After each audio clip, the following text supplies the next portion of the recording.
जम्मू कश्मीर के लाल चौक की बदलती तस्वीरों का जिक्र करूंगी। ये बदलती तस्वीरें हर किसी ने देखी हैं। कई बार वो तस्वीरें हमने खुद आप तक पहुंचाई हैं। लेकिन इसी लाल चौक से चंद किलोमीटर की दूरी पर कुछ नहीं बदला है। वहां पर बदइंतजामी बदस्तूर जारी है। सरकार नीति बनाती है, लेकिन जमीन तक पहुंचते पहुंचते अधिकारियों की नीयत उस नीति का नामो निशान मिटा देती है। लाल चौक से चंद किलोमीटर दूर झेलम नदी का रंग भी आज लाल है।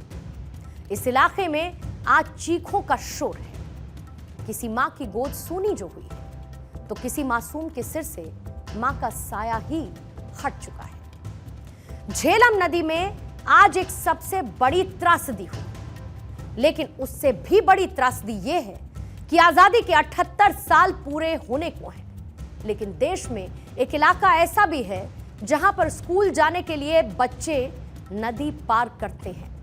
यह कितना खतरनाक है, इस खबर से आप समझिए। जहां पर श्रीनगर की झेलम नदी में नाव पलटने से 6 लोगों की मौत हो गई। मृतकों में एक ही परिवार के 3 लोग शामिल थे।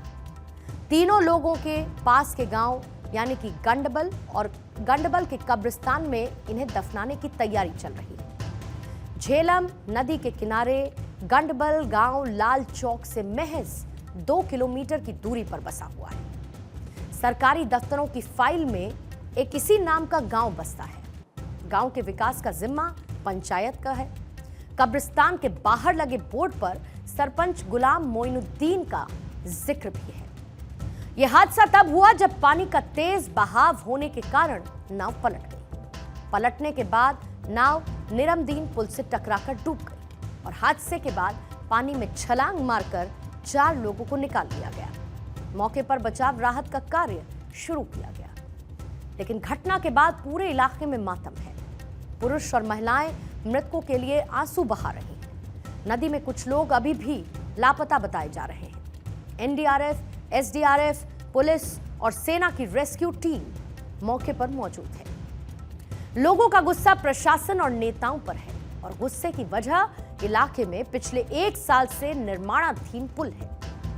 यह वही निर्माणाधीन पुल है जिससे टकराकर यह नाव पलट गई। यह पुल फुट ब्रिज यानी कि पैदल आने जाने के लिए बनाया गया। काम 2013 में शुरू होकर धीमी गति से 2016 तक चला। अब पुल निर्माण का काम अचानक से फुल स्टॉप पर है।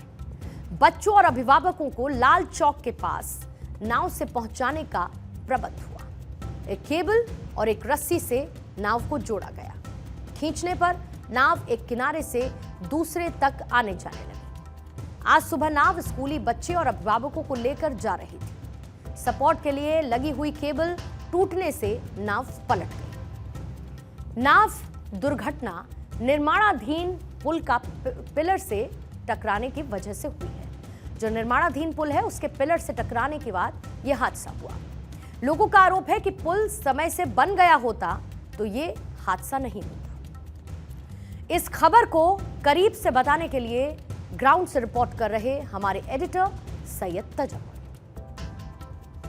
जगह है बंटवारा और गंडबल के बीच में, और काफ़ी समय पहले जो है यहाँ के प्रशासन ने, यहाँ के सरकारों ने उस पुल को तामीर करने के लिए मंजूरी दी थी, लेकिन ये पुल जो है मुकम्मल नहीं हो सका। अगर कमसिन बच्चों के लिए पुल बनाया होता तो शायद उन्हें इस वाटर ट्रांसपोर्ट का इस्तेमाल करके उस नाले से इस दरिया में यहाँ तक नहीं आना पड़ता। ये इलाका जो है ये श्रीनगर शहर के बंटवारा आर्मी हेडक्वार्टर्स का बिल्कुल बॉर्डर एरिया है। उसके बाद जब आप इस एरिया की बात करें तो ये एरिया गंडबल और बंटवारा के बीच में, जहलम के इन मौजों के बीच में, वो बच्चे जब अपने घरों से बाहर आने लगे थे तो उन्हें बचाया नहीं जा सका। छोटे